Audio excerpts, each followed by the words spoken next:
Hello बच्चों, आज के वीडियो में हम लोग पढ़ने वाले हैं डिस्काउंट यानी छूट के बारे में। बहुत से लोग छूट के बारे में जानते होंगे या कुछ लोग नहीं जानते होंगे। आइए देखते हैं छूट होता क्या है। जैसे आप लोग जानते हैं कि हम लोग वस्तुओं को खरीदने के लिए, जैसे देखा जाए साड़ी, कपड़े, बहुत से वस्तुएं हैं, उन्हें खरीदने के लिए हम दुकानदार के पास यानी दुकान पे जाते हैं, तो वो दुकानदार हमें छूट यानी डिस्काउंट देता है। जैसे हम साड़ी या कपड़े खरीदते हैं विवाह या शादी में या किसी भी उत्सव के लिए, तो वहाँ पर हम साड़ियों को खरीदने जाते हैं तो वो दुकानदार हमें छूट देता है। तो कितने लोगों को छूट यानी डिस्काउंट के बारे में नहीं पता होता है कि छूट कैसे निकाला जाता है। तो दुकानदार द्वारा हम ठगे जाते हैं या कोई व्यक्ति जो होता है जाता है खरीदने, वो ठगा जा सकता है। तो आइए इसी के बारे में हमें सीखना है कि यदि हम कपड़े खरीदने जाएं दुकान पर तो डिस्काउंट कैसे निकाल सकते हैं। तो बहुत ही बेहतरीन सवाल है, बहुत ही अच्छा है, हर लोगों के लिए फ़ायदेमंद होगा। गंवार से गंवार लोग सीख जाएंगे और अपने वस्त्रों को या किसी भी वस्तुओं को खरीदने में लाभ को प्राप्त कर सकते हैं यानी डिस्काउंट को जान सकते हैं। तो आइए शुरू करते हैं वीडियो। आपको यहाँ पर दिख रहा होगा रुपए यानी 500 साड़ी पर 5% छूट। तो इस प्रकार डिस्काउंट जो है साड़ी पर, यानी साड़ी का दाम जो है यहाँ पर लिखा है 500 और उससे 5% छूट यानी डिस्काउंट दे रहा है दुकानदार। तो उस व्यक्ति को जो साड़ी को खरीद रहा है उसे कितना रुपया दुकानदार को देना पड़ेगा। तो हम क्या करेंगे, 500 को 5% निकालेंगे, यानी 500 लिखा है यहाँ पे, ठीक ना। तो हम क्या करेंगे, 500 पर साड़ी का जो है उसका 5% निकालते हैं, ठीक।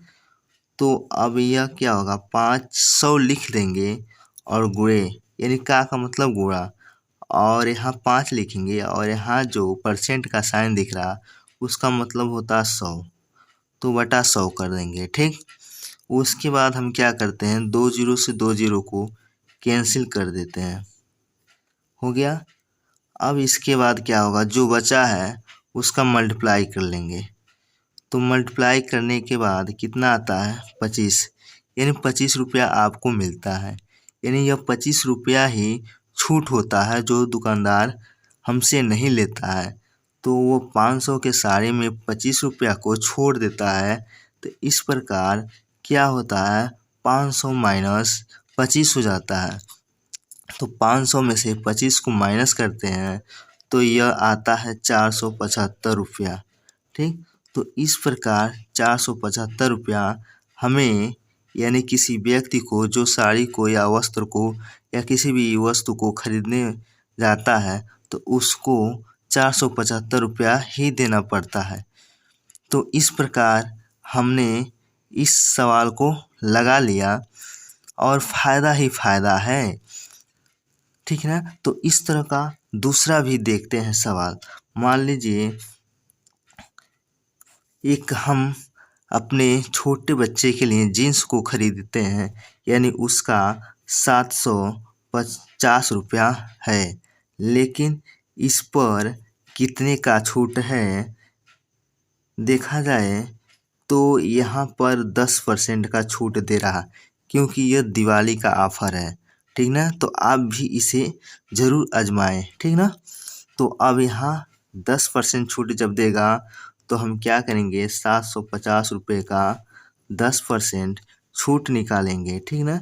तो आपको छूट इसी तरह निकालना है, का यहाँ गुणा दिखाना और यहाँ परसेंट का बटे 100 दिखाना, कुछ करना नहीं है। आप क्या करेंगे, 0 से 0 काट दीजिएगा, फिर 0 से 0 काट दीजिएगा, यानी आपको कितना रुपया आ जाएगा, 75 रुपया। तो इसी 75 रुपये को आपको नहीं देना है, तो जो पूरा दाम बोल रहा है 750 रुपया, उसमें से आप 75 रुपया माइनस कर दीजिएगा, ठीक ना। तो जब माइनस करेंगे तो क्या होगा, ये इसको हासिल देगा तो 10 होगा, 10 में से 5 गया, 5 बचा, यहाँ बचा 4, 4 में से 7 नहीं जाएगा, हासिल देगा, 14 में से 7 गया 7, और यहाँ बचा 6, यानी इस प्रकार कितना हो गया, 675 रुपया। तो हमें क्या देना होगा, 675 रुपया ही दुकानदार को देना होगा, ठीक ना। तो इस प्रकार हमारा आंसर मिला 675 रुपया, ठीक। तो कितना अच्छा सवाल है, कितना आसान है, कितना शानदार है। तो आप भी इसे ज़रूर सीखें और इस वीडियो को ज़्यादा से ज़्यादा शेयर करें, ताकि जो लोग नहीं जानते हैं इसे, वो भी जान सकें, सीख सकें, ठीक ना। तो ये वीडियो आपको कैसा लगा, आप कमेंट में ज़रूर बताएं। फिर मिलते हैं अगले वीडियो में इसी तरह के क्वेश्चन को, अच्छे अच्छे क्वेश्चनों को लेकर, बहुत ही बेहतरीन, इससे अच्छा भी क्वेश्चनों को लेकर। तब तक के लिए धन्यवाद।